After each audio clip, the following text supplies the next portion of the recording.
Pak Pati tahu nggak? Lagi mikir, nggak apa-apa. Oh boleh, ada yang di sini ya. Sakti coba ditanya, dijawab ya. Jadi wirausaha itu adalah kegiatan atau proses mencari dan menggunakan peluang, sumber daya dan inovasi untuk membangun sebuah usaha. Terus wirausaha itu pelaku atau orang yang menjalankan wirausaha. Oke, good job Sakti. Berarti Sakti masih ingat nih buat teman-teman yang buat kalian semua juga ya yang masih ingat-ingat boleh banget ya dibaca-baca lagi aja ya nanti untuk materi-materinya. Oke, kita next untuk materi kali ini kita ke tema kiat-kiat sukses berwirausaha ya. Untuk pertama kalinya nih ada yang punya usaha nggak sebelumnya buat anak-anak di sini ada yang pernah menjalankan usaha atau mungkin orang tuanya atau saudara atau kerabat terdekatnya punya usaha, boleh dibagi pengalamannya. Ada yang tahu? Mungkin salah satu dari kalian ada yang pernah berwirausaha? Tidak ada. Oh, tidak ada. Kamu pernah nggak ada? Saya berwirausaha. Apa kamu jual apa? Jualan cireng. Oh, jual cireng. Oke, nah itu juga termasuk wirausaha ya. Walaupun kalian misalkan jualannya cuma di sekolah ataupun di kampus, itu juga sudah termasuk wirausaha ya. Dan kita ke materi hari ini ya. Jadi udah pada tahu ya kalau wirausaha itu usaha yang kita jalankan yang menghasilkan keuntungan. Dan kalau wirausaha itu adalah orang yang menjalankan usaha tersebut.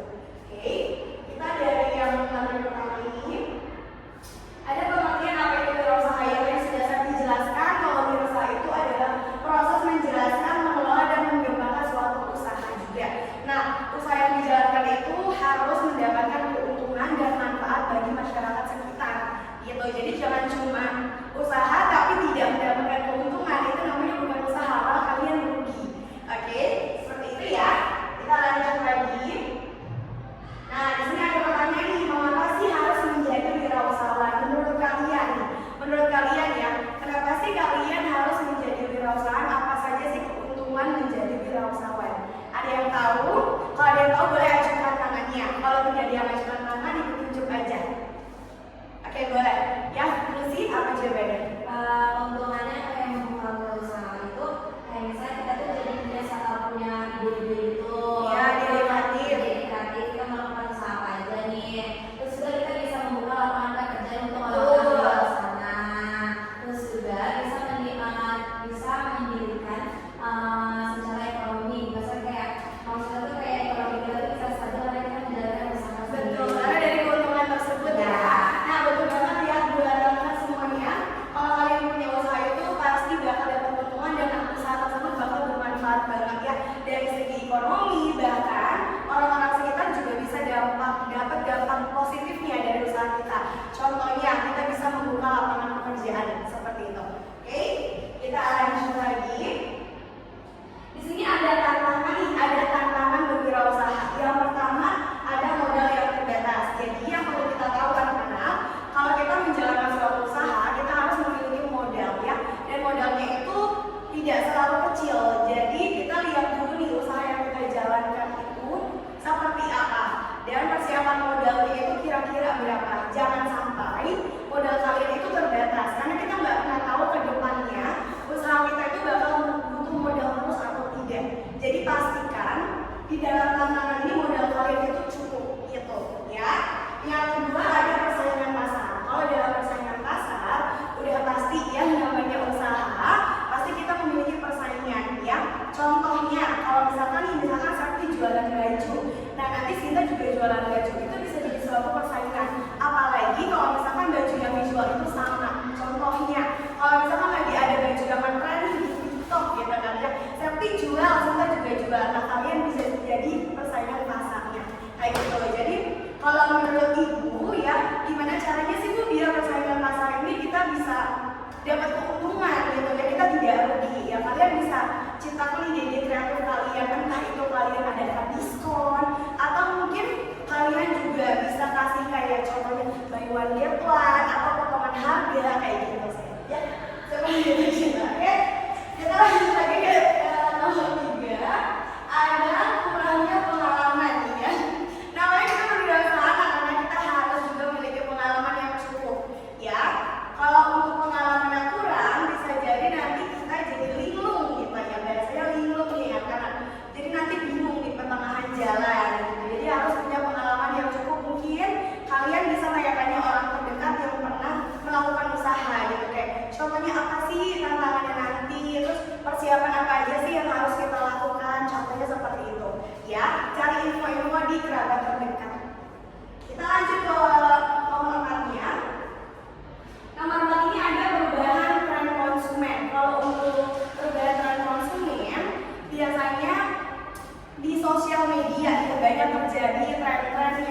sedang ada di dalam pasar.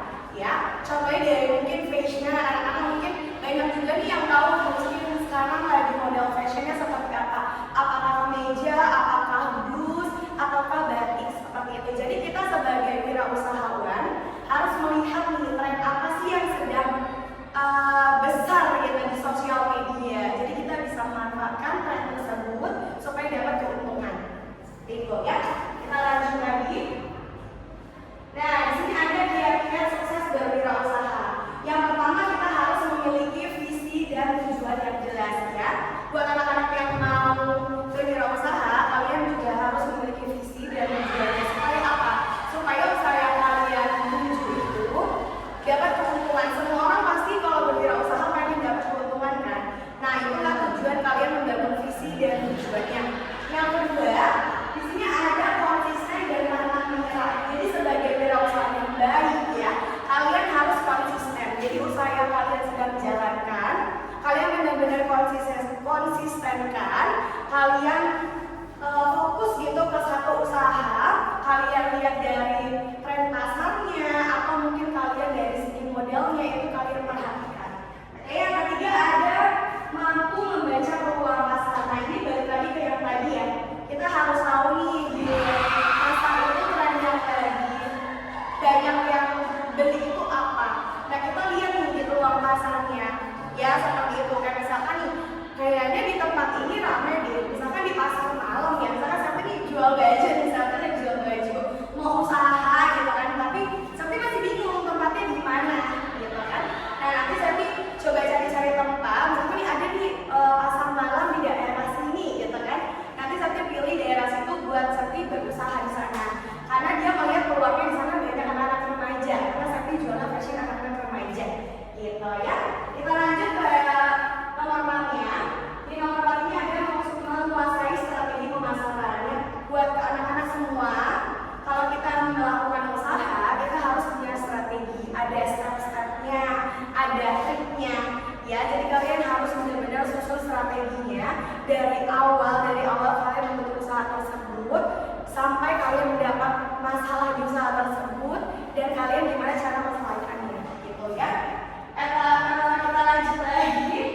Nomor 5-nya di sini ada mengelola keuangan dengan bijak. Mengelola keuangan dengan bijak gimana sih Bu maksudnya? Nah kalau mengelola keuangan dengan bijak itu kalian gimana mengatur manajemen usaha kalian sendiri. Ya jadi jangan sampai nih manajemen keuangannya berantakan. Kalau berantakan itu nanti yang ada kalian mendapatkannya kerugian bukan keuntungan.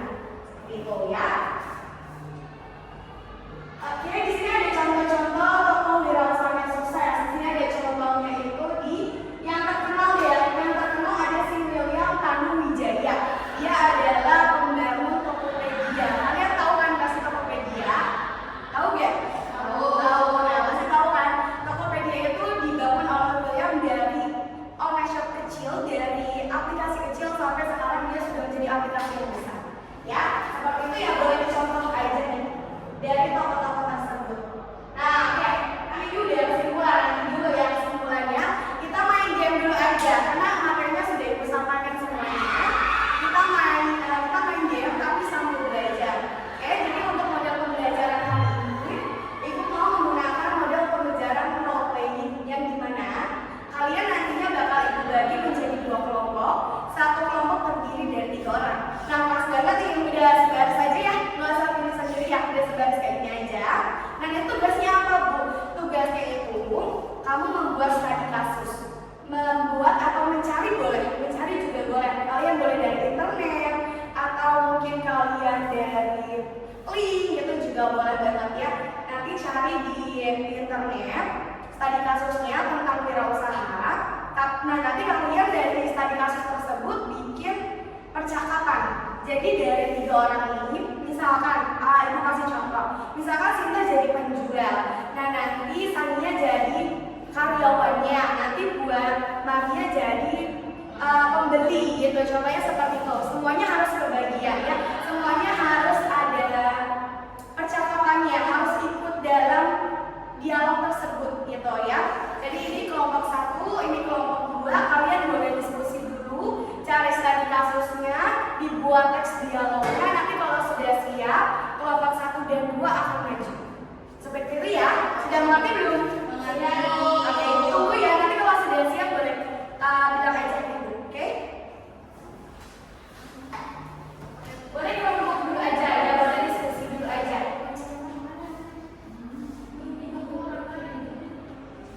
Ini Kelompok 1 Dedi Lina, ya. Dedi Lina, Ya. Dedi Coba pakai nggak? Wah, Lina siapa? Untuk apa? Lina, oke, apa ini? Udah udah siap. Nanti kelompok 2 dulu yang siap nih. Iya. Udah, berarti nanti kelompok 1 setelah kelompok 2 ya. Boleh kelompok 2 maju. Ya, langsung presentasikan dialognya.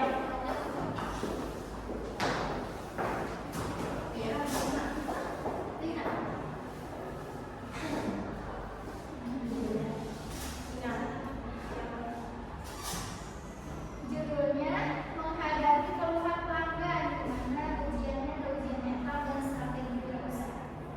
Oh, mohon maaf, kok Purwati suaranya boleh lebih di lagi. Judulnya itu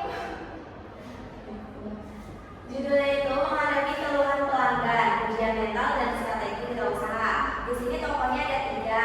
Saya berperan sebagai Pak Dedi. saya sebagai Lina. Saya sebagai Mira. Oke, adegan dimulai. Maaf Mbak, ini pesanan saya salah. Saya pesan ais koko, tapi malah dikasih kopi susu. Ini sudah 2 kali saya kecewa loh. Aduh, maaf banget Kak Mira. Saya harus ganti ya. Kami cukup ramai tadi, mungkin saya kurang teliti. Selamat siang Pak Mira, saya Dedi, pemilik kedai ini. Saya minta maaf atas kesalahan kami. Saya pastikan kami akan memperbaiki pelayanannya. Terima kasih Pak, tapi saya harap ke depannya lebih hati-hati ya. Saya pelanggan tetap, tapi kalau seperti ini terus saya bisa cari tempat lain loh. Betul, dan kami sangat menghargai kritik seperti ini. Jadi, ini jadi bahan evaluasi bagi kami. Sebagai bentuk permintaan maaf, kami gratis ya untuk Pak Mira. Baik sekali, terima kasih Pak. Saya hargai baik-baiknya. Rina, saya tahu kamu sudah berusaha, tapi sebagai karyawan pelayanan, akurasi dan keamanan itu adalah kunci. Kita bisa kehilangan pelanggan hanya karena satu kesalahan kecil saja. Iya Mbak, saya benar-benar minta maaf. Saya merasa panik karena dari pesanan masuk kesamaan Mbak. Justru di situ letak ujiannya dalam wirausaha. Pelanggan adalah aset utama. Ingat prinsip kita, responsif terhadap keluhan, cepat dalam solusi, dan jujur dalam pelayanan. Kita harus terus belajar. Saya mengerti Pak. Saya akan lebih teliti dan cepat belajar dari kesalahan ini. Bagus. Dan satu lagi, tiap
tapi tetapi aku bingung, mungkin aku memang gak cocok jadi wirausahawan. Jangan cepat menyerah, Ra. Semua pengusaha pasti pernah gagal, tapi yang penting tuh gimana cara kita untuk bangkit dan belajar dari situ. Kamu udah coba analisa kenapa gak laku? Iya, aku pikir karena aku asal dari luar tuh, aku cuma ikut-ikutan tren, gak ada desain pasar, terus aku juga nggak konsisten promosi. Menarik sekali pembicaraan kalian. Maka apa yang kamu alami justru proses belajar penting dari kewirausahaan. Gagal itu hal biasa. Yang luar biasa adalah saat kamu menemukan skill untuk bangkit. Iya nih, menurut Ibu, kiat apa saja yang sebaiknya dilakukan kakak agar usahanya bisa berjalan lancar? Pertama, mulai dari passion. Jual produk yang kamu suka dan kamu pahami. Kedua, riset pasar itu wajib. Tahu siapa yang target konsumennya dan apa kebutuhan mereka. Ketiga, konsisten dan kreativitas dalam promosi. Terakhir, kamu evaluasi berkala dan belajar dari kegagalan. Wah, saya sadar karena saya kalau buru-buru dan gak punya strategi yang jelas, mungkin saya bisa mulai lagi, tapi kali ini dengan konsep yang lebih bermanfaat. Nah, gitu dong. Kamu bisa mulai dari ide makanan yang kamu suka, kayak keripik pedas buatan nenek kamu itu. Kita bisa bantu survei kecil-kecilan di kampus. Bagus, sebarkan juga sosial media untuk promosi ya. Dan jangan lupa manfaatkan relasi wirausaha bukan hanya soal jualan tapi juga tentang membangun jejaring inovasi dan mental dan pantang menyerah. Terima kasih Bu Yani, terima kasih juga Linda. Saya akan bangkit dan kali ini saya akan belajar jadi wirausahawan yang setia. Kisah Raka adalah contoh nyata bahwa perjalanan wirausaha tidak selalu mulus, namun dengan semangat, strategi yang tepat dan dukungan lingkungan siapapun bisa jadi sukses. Ingat, kegagalan adalah guru terbaik. Dan kunci sukses wirausaha adalah pantang menyerah, inovatif dan terus belajar. Terima kasih. Oke, terima kasih ya buat anak-anak semuanya. Kalian udah hebat banget. Untuk dialognya sudah oke banget. Tentang kasus-kasusnya juga sudah oke. Ada permasalahannya, ada solusinya juga. Ya, nanti untuk tugasnya buat minggu depan, kalian mencari berita tentang kasus kewirausahaan yang sedang terjadi di tahun ini. Ya, kalian cari beritanya, nanti kalian berikan pendapat beserta solusinya gimana. Ya, seperti itu ya. Nah, yang terakhir nih, kita terakhir ya. Untuk kesimpulan ada yang mau menyampaikan gak nih? Ada yang mau menyampaikan kesimpulan pada materi hari ini? Sesi. Boleh, Septi ya. Kesimpulannya apa nih? Bentar dulu. Iya, boleh. Atau ada yang mau melanjutkan diri nih? Aku Bu, Boleh berbagi aja, Septi katanya berbagi. Ya. sukses berwirausaha membutuhkan proses. Jika gagal itu ada bagian dari belajar, maka mulai terus dari aksi dan yakin bahwa kita bisa menjadi pengusaha. Oke, terima kasih.